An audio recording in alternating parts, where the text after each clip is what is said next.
Oh, hey! Hi. Testing, testing, testing. I am Mimi Hayes. Oh.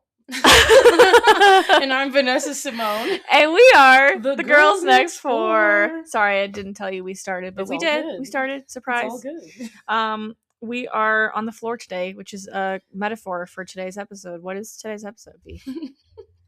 We are talking about starting over in your 30s. Have you ever started over in your 30s? Yes, I'm 35. I'm starting over. I'm 34 and I'm starting over. Yeah, I'm starting a new career. Yeah. Yikers! Yikers! I've never I'm heard you scared. say that. I think it's you rubbing off on me. I am rubbing off on you. Hundo P. Now I know what that means. I guess, have you ever tried to, okay, so this is not my first time starting over in my 30s. Mhm. I'm like time 2 or 3 at this point, I feel like. So is this your first, do you feel like this is your first time starting over, or have you done this before? I've done it before, but not in terms of career. Okay. So this is my first time starting over in terms of like, my second time in terms of career, but multiple times starting over in other aspects of whether it's new hobbies or something like that. But this is the first big thing I'm starting over with. Big life change. Yeah, big life change that I'm starting over with. Yeah, because we definitely started over in our 20s with where we were living, which can be the ultimate form of starting over because you feel like you're literally sitting in a new apartment with like a box on the floor and you're like, what have I done to my life? What am I doing? I don't know. None of us know. So the first time I started over was I moved to LA at 29 and I moved into a warehouse. And the backstory behind that is that I wanted to break into screenwriting and move to LA. And I wanted it so bad that I was so unhappy in my life. I was working a corporate job and I had all this money I wasn't spending because I was just like so unhappy. I couldn't even like I was traveling a bit, but I wasn't really like doing what I wanted to be doing. And so I wanted to move to LA and I did that, but I did it very quickly and without really thinking. Part of my starting over is spontaneity. And just waking up one day and going, today's the day that I move across the country, pack my bags, and dip out. Don't know why I sound like this, but don't know why either, but we like it here. So the warehouse was something I found on Craigslist, where all good stories begin, and it was $800 a month. And that's pretty good. It was good for LA, right? Except it was off of Skid Row. And if you know about the term Skid Row, it is a very not safe area. And I definitely was driving through tent villages of homeless people and lived in a warehouse with no sunlight. And I remember talking to my therapist and that had just left in Colorado, and I think she gave me a couple of free sessions on my way out because I was like, I'm doing a big life transition, like I'm gonna need some help here. Yeah. And I remember calling her from the airport because I'd come back to Colorado for some reason, and then I was going back to LA. I don't know. I was in an airport, and I called her on the floor. I was sitting on the floor like we are now, and I was like, I think I screwed up my whole life. I think I just messed up my whole life. Like I'm in a warehouse. I'm 29. I don't know what I'm doing. And she was a good therapist. I don't know what she said, but it obviously made me feel better. And then time goes by and you start to evolve and grow, and you're not always in a period of starting over. Right? So walk me through how you're starting over right now and maybe your deepest fears about this new transition. Yeah. So I currently work in corporate, like many of you. I don't really love it. And it's the fears that I'm having are is this going to work out? Because my thing is I don't want to come back, and I don't want to fall into the false comforts, because I think we've been taught that when you get a job or when you do the status quo, it's going to be what is going to pay the bills and all these things, which is true to an extent, but I think that our souls die in the process. And for me, my biggest fear is I don't want to have to come back. B, I'm not going to have any money. C, like the list it just goes on and on. But I think it's more just that initial hump of what the hell am I doing? Mhm. Um, is this going to work out? Is this going to be um successful? Which I don't know why I tend to do that automatically if it's going to be successful instead of thinking, hey, do it because you want to, and do Mm. it because you have one life to live. You don't have time to, you just do it. The worst that you could happen is you might come back or whatever. I was just about to say that, reframing it as like, so what if you had to come back? Yeah, Then you rebuild again, you go back out again, exactly. Yeah. And as someone who's done that several times over, Mm-hmm. I do feel like it's hard. It gets harder and harder. The more times you come back, the harder it gets Yeah. because for me, coming back means back to square one, back to my hometown, back to my parents' house, Mm-hmm. and I start to feel behind in my life, Mm-hmm. especially now that we're rebuilding in our 30s. Mm-hmm. We're making our way to middle age here. I'm already perimenopausal. We got called 22-year-olds the other day, and I We were said, like, "Ma'am," she was like, I I have said- daughters your age. I was like, ma'am, no, you don't. No, you don't. and she looked pretty young. She looked young, and I was like, okay, I know we look young, but I say, "Ma'am, I'm perimenopausal," they both but started thank you. laughing. But I was like, no, we're for No, but real. really, night sweats are a thing, and it should be talked about. Hmm. And so it gets harder when you're in your 30s, and you have like I guess more to lose. Like Yeah, there's more expectations on you. You have bigger expectations for yourself. right. You're like, oh, I'm 34, 35. I should have a 401k. I should have a Hmm. retirement account. I should have a savings. Hmm. And it's like there are no shoulds. Like if you start from square one again and you start with $0, the bet you're just gonna go up from there. Hmm. All you're just gonna keep moving up. You can't go lower than $0. I mean, you Hmm. can. You okay? You're in debt, but you know what I mean. Like, if your bank account is empty, you can grow. You can get a job. You can go back to work. You can Hmm. save money. You can move out again. Like, I think we just have to let go of that fear Hmm. of, I'm gonna screw it up, and I'm gonna come back because so what if we do? Right. I've been back and forth, and I'm the boomerang baby of my family. Like every couple of years, they're like, "Here she comes again." And what'd you learn this time? And I'm like, absolutely nothing. Nothing this time. No, I learned a lot in the process. I learned a lot when I fail. We talked Hmm. about if you lose, you win. That's one of our Hmm. episodes too from The Artist Way. So, how are you going to reframe that for yourself with this transition? And how can you better like prepare yourself for that? Yeah. Well, I'm also thinking too. I'm still reading Emma Greed's book, Start With Yourself. And one thing I'm noticing too is between that book, she talks a lot about just taking that risk while you want to, while you have that fear. And the reason why you take that risk while you have that fear is because sometimes that fear is telling you, hey, there's something really good on the other side of this that you need to explore, that you need to figure out. And so I'm telling myself, like, there's something really good on the other side of this because the last time that I followed my gut instinct of, oh, I want to live in a new place, it worked out pretty well. I Mm-hmm. mean, like, maybe it wasn't the best, but it was one of the life experiences that I can never I never ever regret any single moment of it. And in fact, it was the time when I learned the most out of my life, and I think it shaped me into who I am today. So I think for me, I'm looking at this fear of, yes, I have this fear and I'm terrified, but I know I have to explore it because if I don't, my greater fear is regretting it. But Yeah. also, I know, I like deep down know that on the other side of me moving, on the other side of me making a new career, I know I'm very good at things I love and that I'm passionate about, and I haven't given myself the chance yet.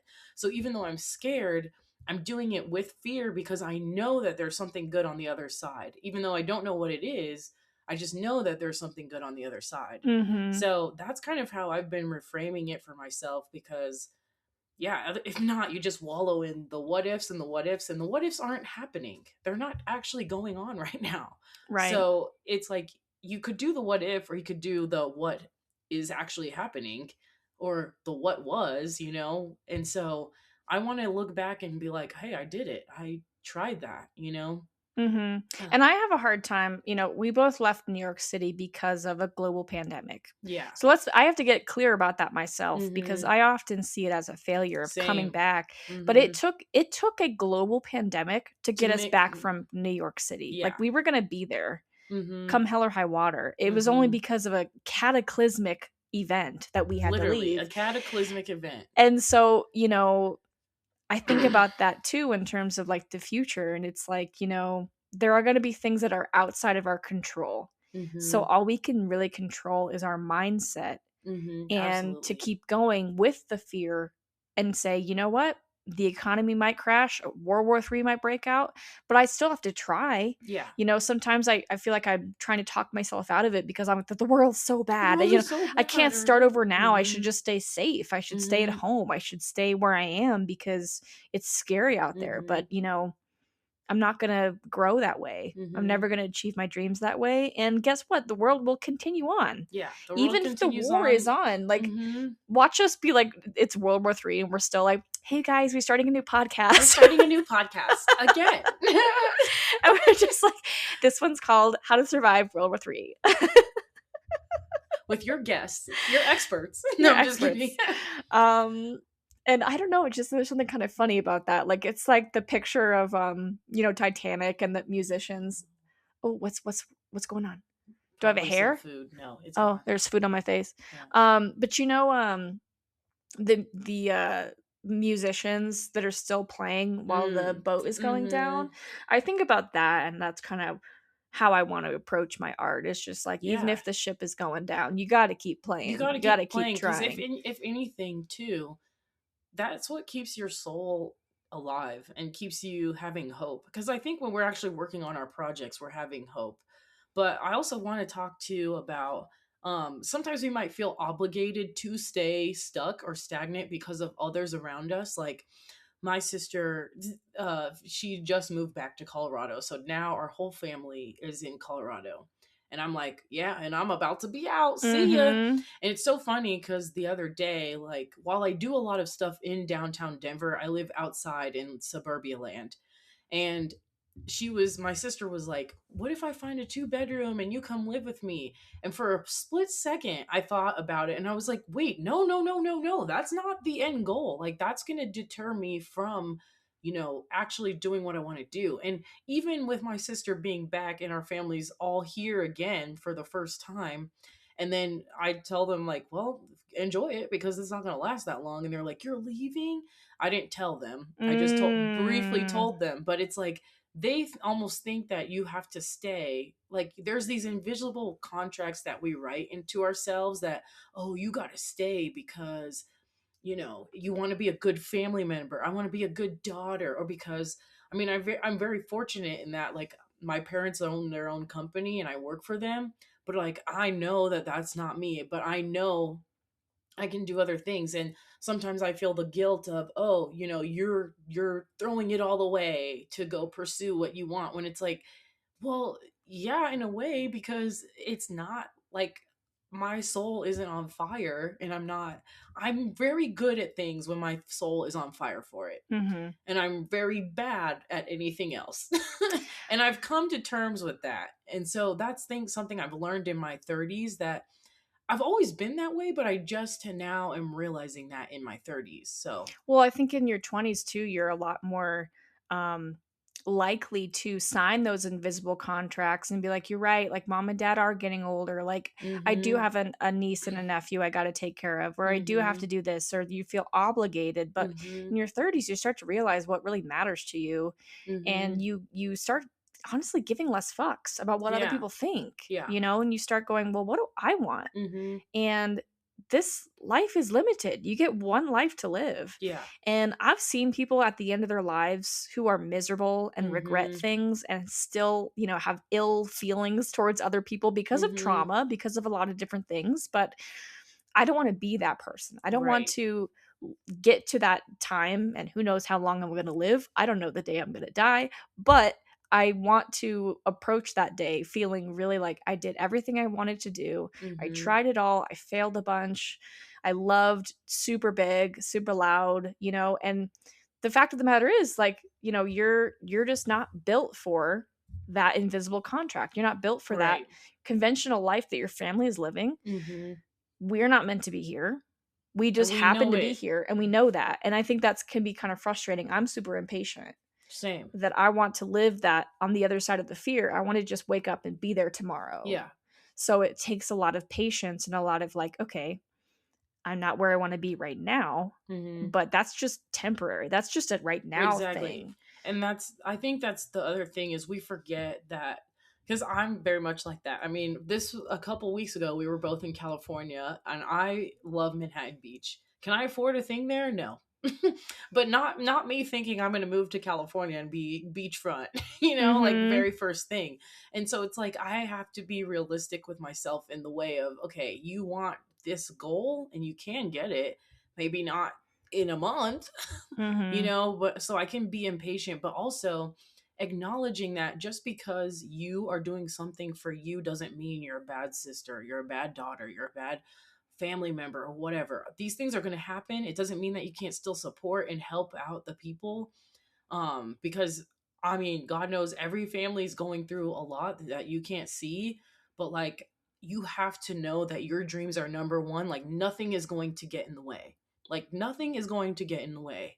And I think knowing that as difficult, it's so funny because it's almost like when you set a date and when you set the time, it's almost as if every single test comes at you to almost make you not do the thing that you actually want to do and that you're supposed to do.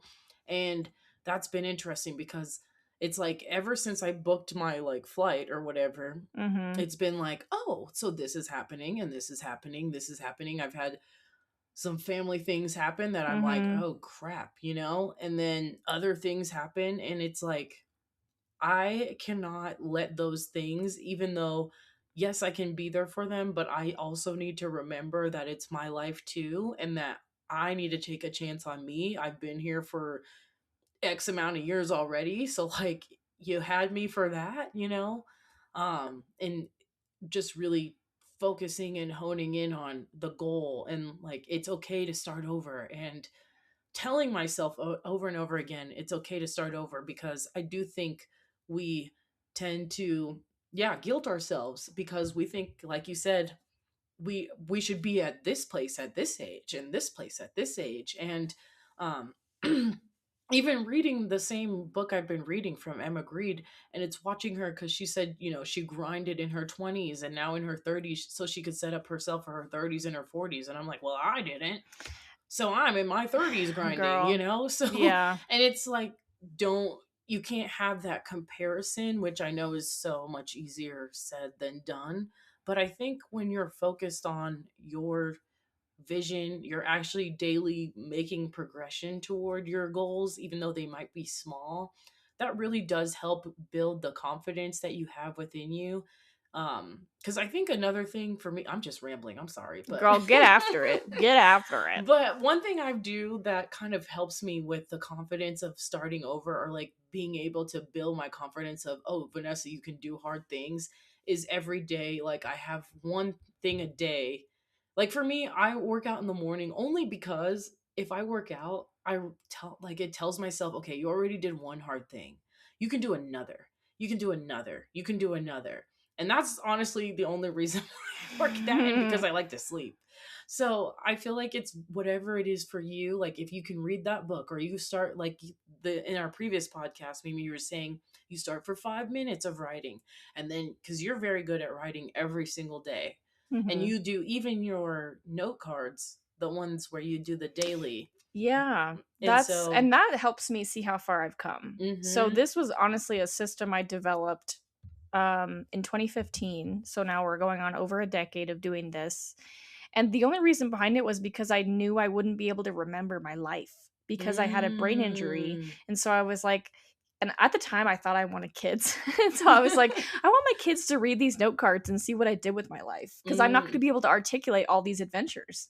I can't remember, I can't remember what I had for breakfast. And that's like a real thing for me. Like memory is, everyone says that, but like memory is a real issue for me now in my life. And so I knew that going into this. And so I was like, well, what if I could document every day of my life in a small, easy way? And I honestly saw it on Pinterest. and it was a box of note cards, a little open box, and the note cards were standing straight up, and there were 365 of them. Is there do we add a day? Is there ever 366 days in a year, or did I just make that up? I think it goes 364 or 365 for leap years. Yeah, for a leap year. Okay, Mm-hmm. so I had an extra card in there, I think, for the leap year. Um, anyway, 360 something cards in there, and they each have the date on them. So May Mm-hmm. 1st is today's card. And then going down the note card is the year. So 2015, 2016, all the way down to 2026. And at that timestamp for the year, I write one sentence that takes up one, maybe two lines about what I did that day. Could be good, could be bad, could be I just got broken up with. It could be I did a podcast today about starting over in your 30s. I had a really great sandwich today. Like, it's really whatever I feel. And I fill it out at Mm-hmm. the end of the day, just one line, and then I put it back in the stack. And first of all, you wouldn't believe how many patterns show up. You Mm. come up a lot. Hey. You really do. And it's like on the same day. So like Mm-hmm. sometimes like we do a podcast, I go to the note card and I see that I also hung out with you in 2015. And I also Mm. hung out with you in 2018 on this day. And they were different things we did each time. One was like watching an episode of The Bachelor. And the Mm-hmm. next year it was like we went to a park together. Like, like Mm-hmm. there were just things that we were doing. And And then one year we applied for The Bachelor together. and then we show up and we apply to be on The Bachelor. And that's wild. And so like all these things end up and then patterns show up. Sometimes I have like a bad day on the same day and I don't look at the cards ahead of time.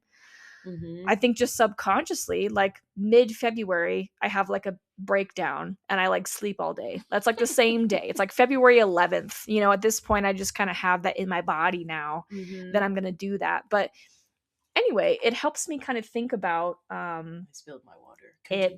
ipsies. It helps me think about my life as this moment right now is so small Mm-hmm. compared to my whole life. This Mm-hmm. moment where I feel anxious about starting over is such a small piece of the puzzle Mm-hmm. that it's such a bigger picture than that, because 10 years ago, I couldn't fathom that I would do a podcast, that Yeah. I would have the confidence to get on a microphone, that I would, Right. you know, have friends for a long amount of time. Like, you're one of my longest standing friends. Like, it's a big deal. I love It was a you. big deal, and to have that support. Mm-hmm. And that's the thing I want to talk about too, is the support that you need to start over in your 30s. And if it's not coming from your family, where does it come from for you? Mm. Mine definitely comes from friends like you. And then I also, this is another thing I do when I start over. I reach out to anybody and everybody who's done something before I have, and I basically become friends with them. And Mm. I've noticed that's helpful because you you are who you hang out with. So if I hang out with people who in California, they obviously moved there. So it'll help me move there. If I start making things about that, like um yeah, when I first graduated college, I remember I wanted to be in fashion, so I just went to every fashion event and made friends with fashion people. And I'm doing the same now, and so I think that's one way that I start over Mhm. too. Yeah. Yeah, having that's a very intentional choice, right? To be like, I'm going Mhm. to go find people that are doing what I want to do or Mhm. have done in the past. That's really smart, Mhm. you know? I also have a lot of friends who have started over in their 30s and 40s, Mhm. and they're a great place to go when you're like, I'm sleeping on a mystery bed that I found in a warehouse. What's wrong with me? And they're like, nothing. Nothing is I'm wrong like, with it's you. okay. You're exactly where you need to be. You're good. I'm like, okay, if you say so. Mhm. But they've started over. They were on a mystery mattress. They were moving. And moving does it for me. I think moving is a really Yeah. hard transition for my body because it's Yeah. so taxing. And Mhm. it feels so bad for me because I like being in a space where I feel at home. And when you first move, especially if you're in a new state or even a new country, I've done that too.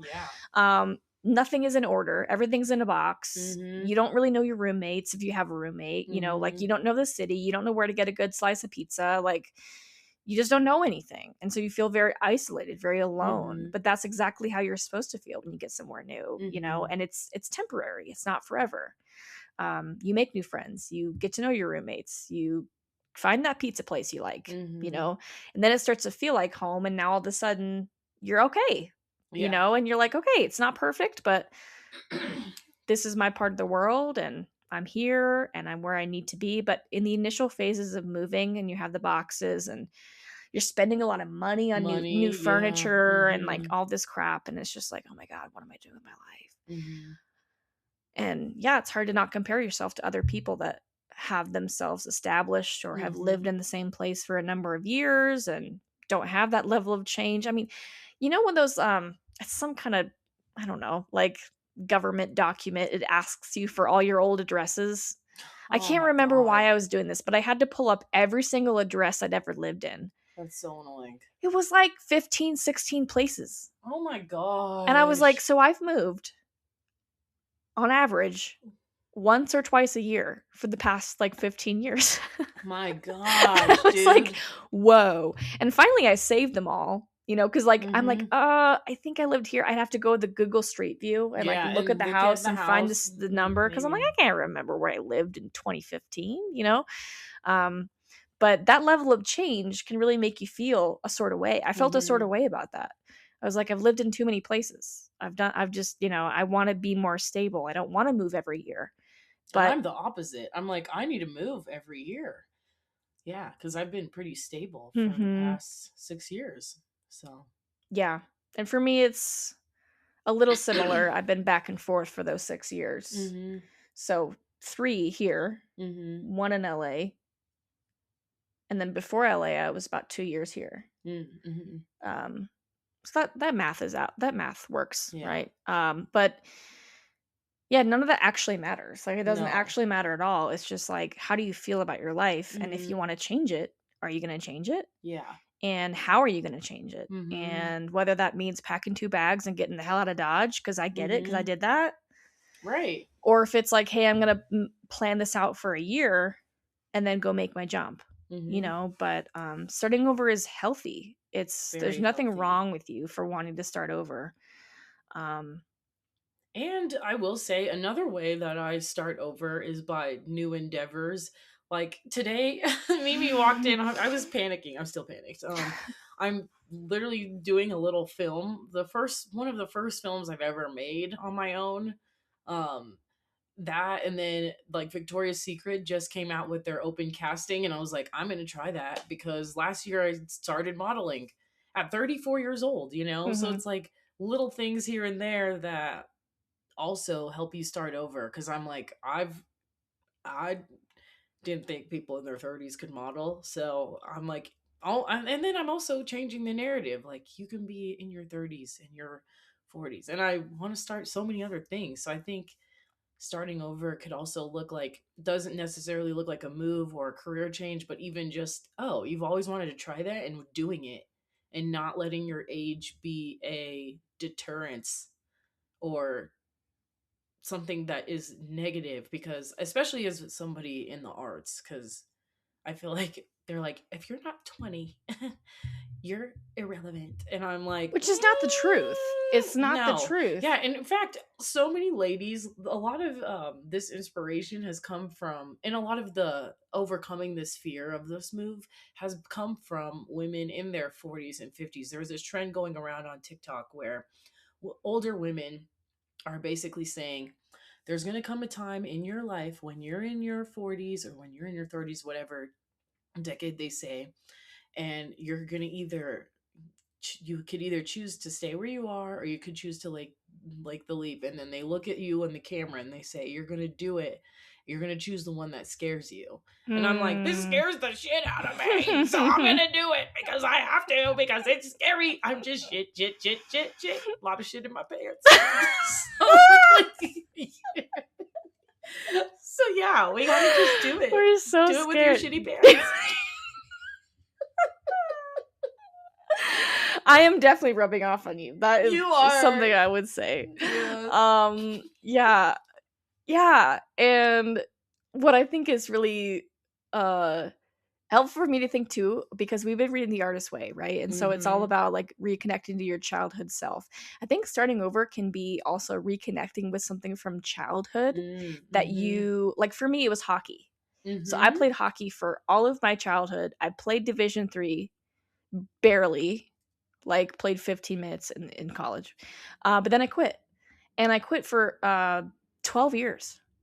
And it finally came back to me in 2024. Mhm. And someone just asked me, "Have you ever thought of playing again?" And I said, "Yes." And I was like, "Who said that?"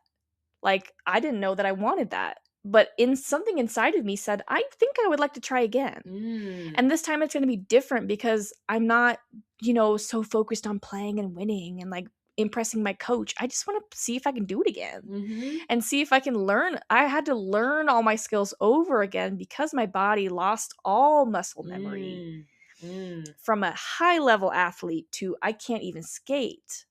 And so Wow. to me, it was a challenge to be like, can I learn it again?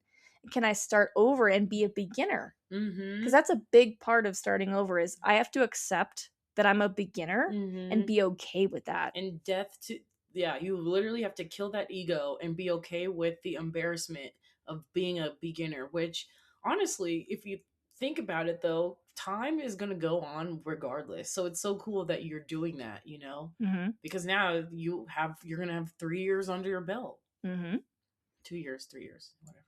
Yeah. And I'm playing almost as good as I was in college. I mean, I'll never be quite as flexible or quite as in shape as I was at the age of, Mhm. 19. I'm 34 now. We're never going to get back there. No. But what I've built now is something that's like kind of fun. And it's like, Mhm. oh, could I get there? Could I do this? Can I make that save? Like, and it's a challenge. And so being a beginner at it and accepting the challenge and the fear of it. And I Mhm. remember I didn't tell anybody I used to play. So I signed Mhm. myself up the first time I got back on the ice after 12 years and 2 brain injuries. It was a goalie clinic because I'm a goalie. So I'm the Mhm. little tiny goalie in the net. And I look really silly because I'm wearing a bunch of equipment. And it was a goalie clinic. And my friends were there to shoot on me. And there was just all goalies there. And I'm getting ready, and people are like, "Oh, yeah, you play in the league." And I was like, I'm not going to reveal. I'm not going to tell them Like, I played in nah. college because if I fall on my face, which I did, I don't want to look a fool. And Mhm. so it's like this fear of looking a certain way, looking like you don't know what you're doing. But it's like Mhm. it was fine. It was fine that I fell. It was fine that I wasn't good. It was fine because it was a clinic. We're supposed to be learning. Mhm. There were women there who had never played before. And so who am I to be like, I'm better than that? No, I'm not. Like Mm-mm. I'm gonna fall on my face and have to relearn every single thing that I used to be really good at. Mhm. And so sometimes that's all that it means is just to be like, listen, we're gonna fail. I'm gonna be okay. On the other side of the failure is a win. Mhm. It's a win that I even tried. Yeah. Some people never try. Yeah. Some people never try. So, challenge accepted. Go try something, go get back to something, go do something that scares the hell out of you. Even if that's Mhm. going to the gym at 6 a.m., like this crazy fucker over here. 6 a.m., she's in the gym. I can't believe it. You came with me I did once, one time, so one singular time. I was like, this is hard. I want to go back to bed. bad. You can do hard things. You can. You Mhm. can do hard things. All right, V, who are we? The girls Your next export. door. Bye. See you next time.